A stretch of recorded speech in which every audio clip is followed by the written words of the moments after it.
Time now for everybody's favorite guessing game, What's My Line? Brought to you by New Stopette, America's leading spray deodorant. Now with its anti-immunity factor. Poof! There goes perspiration. Now let's all play What's My Line?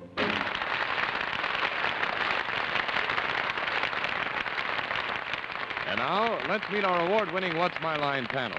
First, our publisher panelist, author and columnist, Bennett Cerf. Thank you.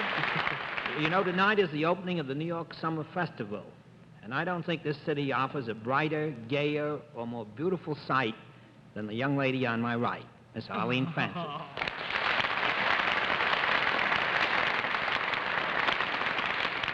Thank you, Bennett. That's very sweet indeed. And on my right, one of television's most admired and charming young humorists, Mr. Steve Allen.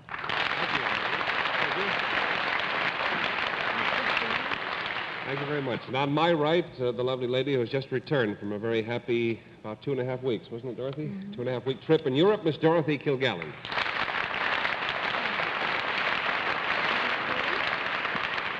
And on my left, across the stage, our devastating and delightful moderator, Mr. John Daly. Thank you. Good evening, ladies and gentlemen, and welcome to What's My Line. We're up to our usual tricks of a Sunday evening. Once again, we've got some very nice people with some very interesting occupations who've come to pay us a brief visit. We trust that the occupation will be so interesting that their visit right here beside me will be somewhat longer than the panel expects it to be. We'll also have a famous guest challenger before the panel a bit later, but now it's time for the experts to meet our first challenger whose job has to be spotted. Would you sign in, please, ma'am? Mildred Alkire, is that right?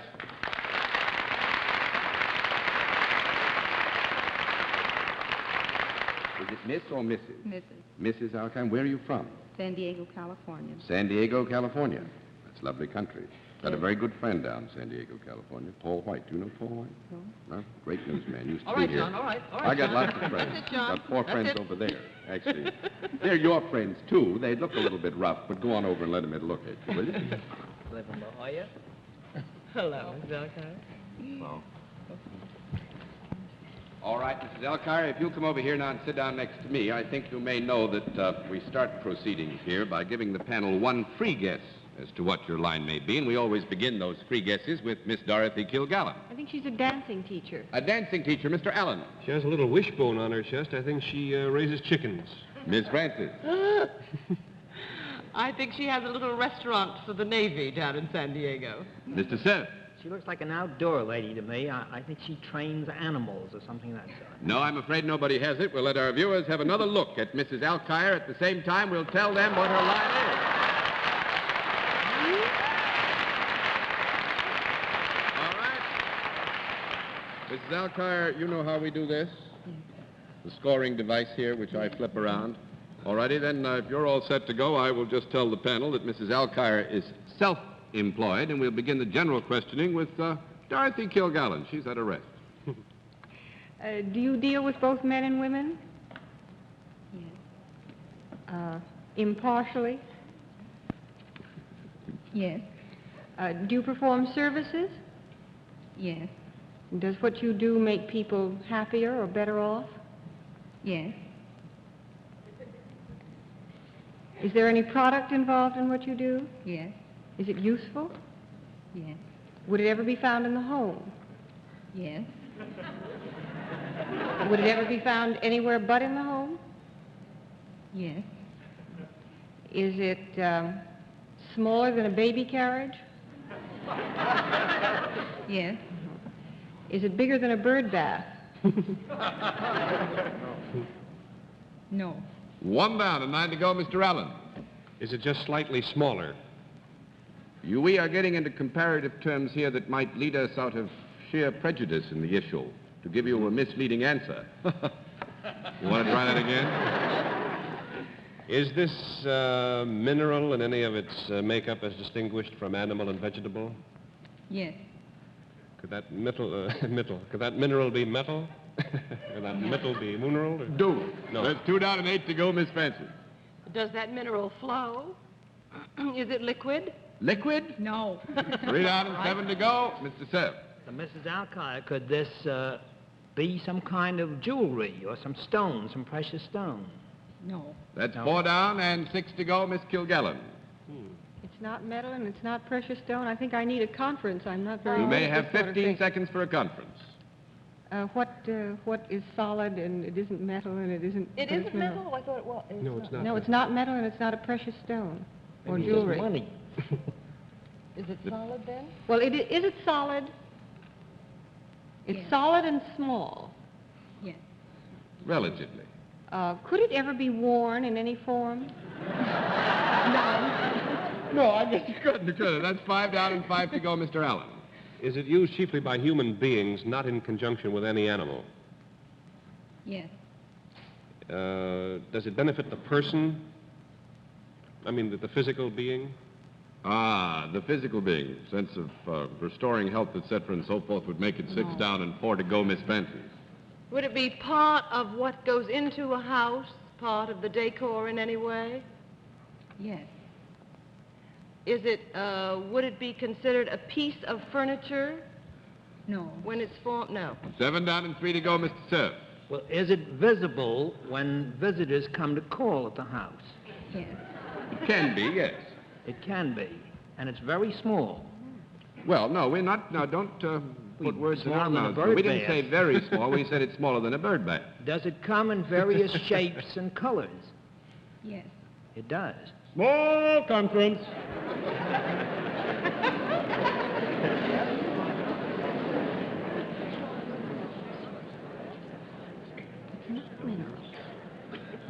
It's mineral, but it's not metal. It's mineral, but it's not metal, and it's Mrs. Alkire wants to be very generous because there are instances where this product may change in form and color. And yet it is not our intention to in any way mislead you. We will give you an affirmative reply to the question which you posed. At the same time, hope that you will not, in weighing it in the balance with the other questioning, come to an incorrect solution. Have you finished with your filibuster?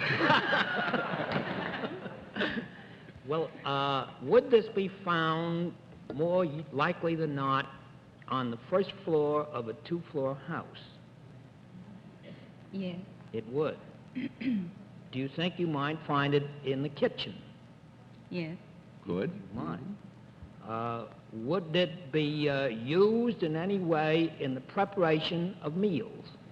Yes, might be. But am I correct in assuming that it would not be eaten? That's right. Yes. Might it be put on the table when people...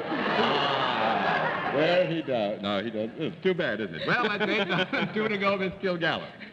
Mrs. Alkire, would you mind telling me how big or showing me how big you think a bird bath is? You were thinking of a hummingbird. No, I was thinking of the kind that little canaries bathe in, you know, weensy ones. That's a canary bath. Well then, does this product have any moving parts?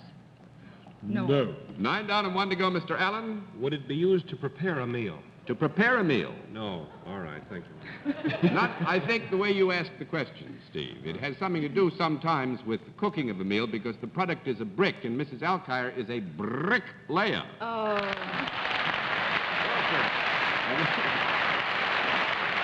Mrs. Alkire, you win the full prize, and our thanks for being a very interesting guest in What's My Line. Thanks for joining us. It's nice to have seen you.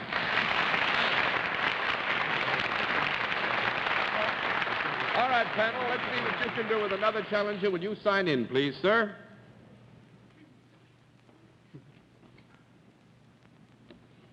Leon C. Otis. Is that right, sir?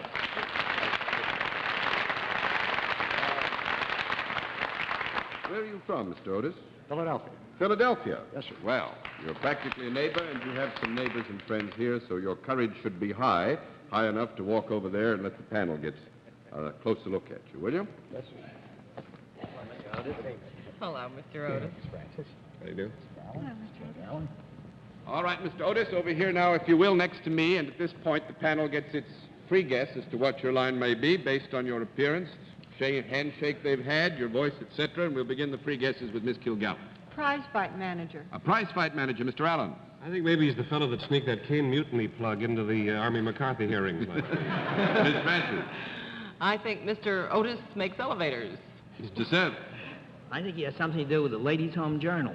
No soap. We'll let our viewers have a further look at Mr. Leon C. Otis. At the same time, we will let them know what his line is. But the panel will have to dig, and Mr. Otis, are you familiar with the scoring procedure? Oh, yeah. Fine. Mr. Otis is self-employed. With that, let's begin the general questioning with Steve Allen. Is there a product connected with your work, sir? There is, yes. Is it the kind of thing that might be used by both sexes? Yes. Trouble already, huh? All right. Could it be used or ever found inside the house? Yes. Might it also be found outside the house? Yes. Outside the house. Is it perhaps more often found outside? Yes. Mm-hmm. I would say this, in its application, you'd be more likely to find it outside. Uh-huh.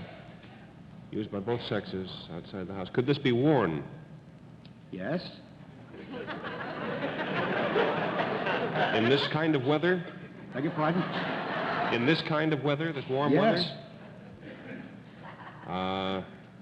Does this cover well, let me put it this way. When this is worn, does it leave a rather large portion of the anatomy exposed? Yes. Might you find one of these things at the beach? Yes. Would I be correct in guessing that Dorothy and Arlene would look better in theirs than I do in mine? I didn't hear the question.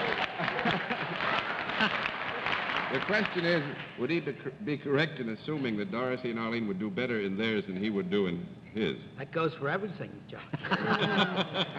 Look better, I said. I think not. Well, now, wait a minute. If you mean look better, I would say, and I think Mr. Otis might agree, that Dorothy and Arlene would look better in theirs than you'd look in yours. Yeah. That's a sneaky laugh. Is this by chance something that a human being would not ordinarily wear at all, or at least Dorothy and Arlene would not, or Yes. Arbuthnot or something? Wish I'd shut up after the first question there. Now I got two answers. Just something a woman would never wear, let me put it that way. Yes. Would a human being never wear it? Would you repeat that, please? No. John, would you have that read back, please? Would a human being never wear one of these, ordinarily? A human being would never wear one. Good. And a large portion of the anatomy is exposed. Is it a four-legged animal that is connected with this thing? Yes. Domestic? Yes. Animal that usually is found inside the house?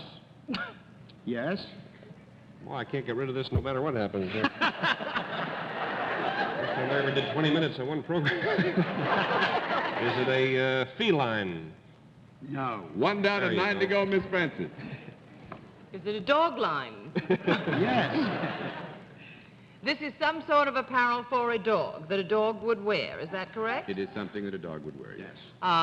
Would it touch the dog's neck? Yes. Would it touch any part of the dog's face? Yes. And I think it's very rude if you think Dorothy and I would look better in what I am thinking of. Because I must say, Miss Arlene, the presumption is that you look better to begin with. Thank you. Well, I'm thinking of a muzzle. Does it have anything to do with a muzzle? Yes. Yes, that's what it is. What does Mr. I Otis got have to plenty do of with muzzles. What? it? What does Mr. Otis have to do with a muzzle? Well, he certainly doesn't try them on for size. That I'm sure of. I think perhaps he makes muzzles. He is a manufacturer of muzzles. That's right. Not muzzles. Very good.